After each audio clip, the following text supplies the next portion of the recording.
First You Think is a not-for-profit ministry of the First Unitarian Church of Des Moines. Support us at ucdsm.org today. We're talking today about an idea that's gotten a lot of press coverage all over the place. Some people hate it. Some people love it. Some people argue about it without having the least idea of what it means. We're talking about CRT, critical race theory, and it is a hot topic. So hot that some of our churches have started actually teaching it, because in some areas, children are forbidden to learn about it, which is horrific. You know, I've heard a lot of times that we're all travelers on this journey of life. And some of you may have heard that. And like every traveler, we're carrying our suitcases, things we've picked up, things we need. This is a suitcase full of ugly that got picked up somewhere. The outsides of the suitcase have changed over the years. The parts that we'll claim publicly. From the Mayflower to the Civil Rights era of the 1960s, the outsides of these suitcases say things like this, and this is from Clements Royer's 1862 preface to Darwin's Origin of Species, a scientific work.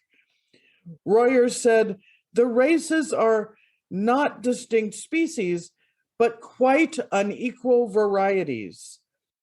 She said that natural selection made it clear that superior races are destined to supplant inferior ones, and that one needs to think carefully before claiming political and civic equality among people composed of an Indo-European minority and a Mongolian or Negro majority. So that's 1862. As a country, we convinced ourselves of the power and worth of manifest destiny. The destiny of white man, emphasis on man, to create empire, to expand the U.S. across the American continents, and just to roll over anything non-white, anybody non-white, standing in the inconvenient way. That suitcase full of ugly is still with us today. It says white is right on the outside. There are equally ugly ones out there. What do they say? They say things like, "I don't see color. All colors are the same." They say, "No, really, where are you really from?" We are a post-racial society. "Well, my family never owned slaves." "Hey, will you join our board? We need a person of color." Have you heard variants of some of these? Because I sure have. It's the same old suitcase, white supremacy. And then there's the concept of CRT, critical race theory. This is kind of the first thing that critical race theory speaks to, this notion that racism is ordinary and not aberrational. It's not the weird part. It's normalized. Our mainstream culture puts forward the idea that we should be colorblind and that our country is a meritocracy where people do well or do badly based only on their abilities. Colorblindness says to a black or brown person, "You're only good if we don't see you as being different from white. If we don't see your culture, we don't see your linguistic structures, we don't see your customs or your ways of dress, then you are not the other and we don't have to attack you." Meritocracy pretends our whole culture doesn't have the experience of white as the neutral position.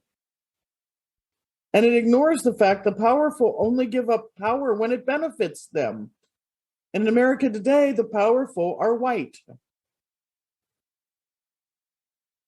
Sometimes we don't even see the white supremacy in our culture because it's so woven into the fabric.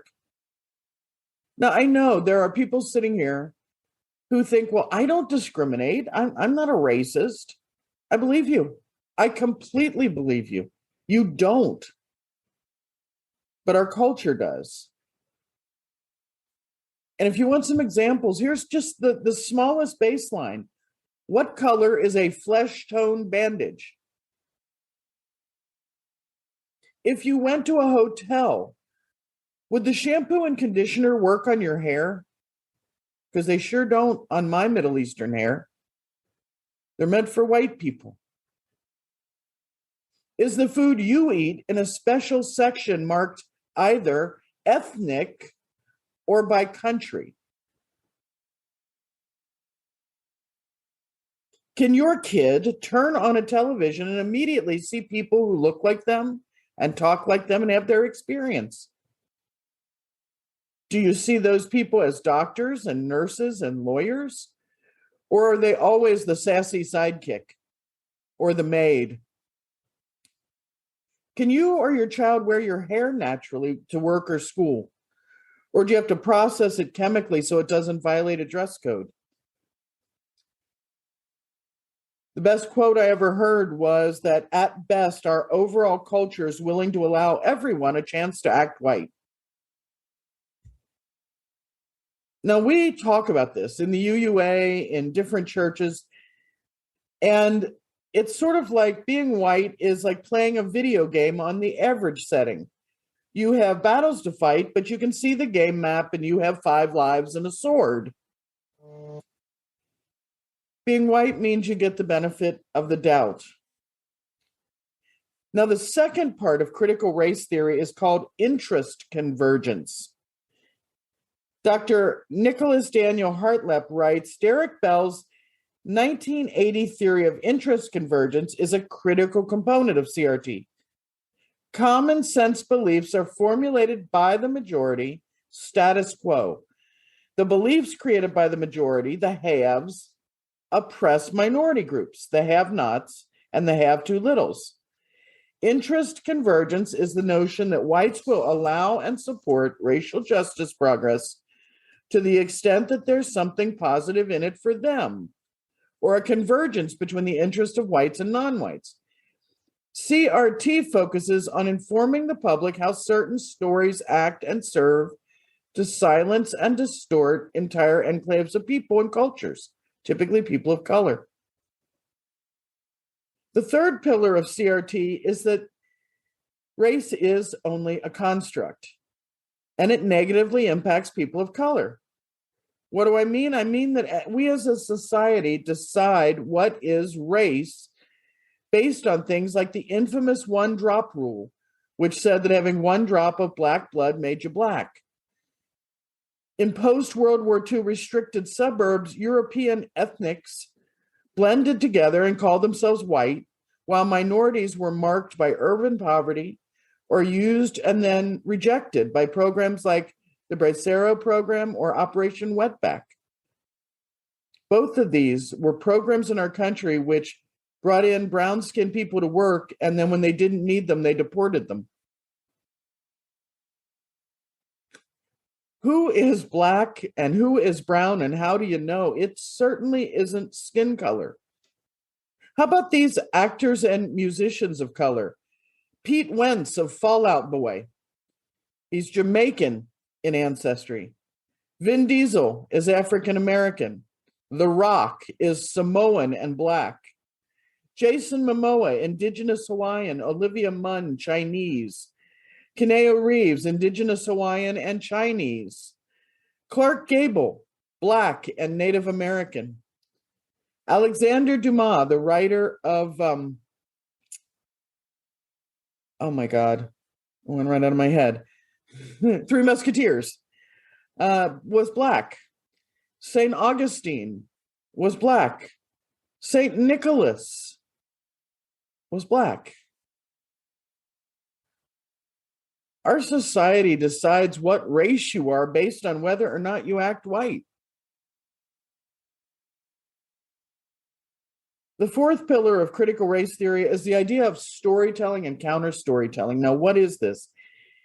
It means that curriculums for schools are based on white middle-class values, and children are told that this is the normal way to be. And kids pass or fail tests based on this. In one inner city school, and I'll never forget this one because it happened when I was a kid, children were given an intelligence test. Minority children who tended to live 10 and 12 in a two-bedroom apartment, they were given an intelligence test, and one of the questions was, where do you sleep? Well, most of them failed because where they slept was on a floor wrapped in blankets, and the only correct answer was a bed.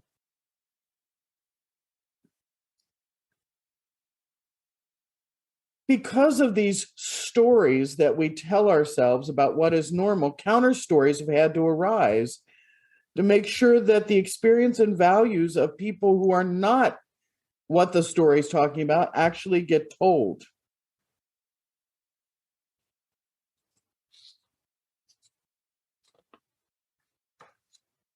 But white privilege isn't the primary problem.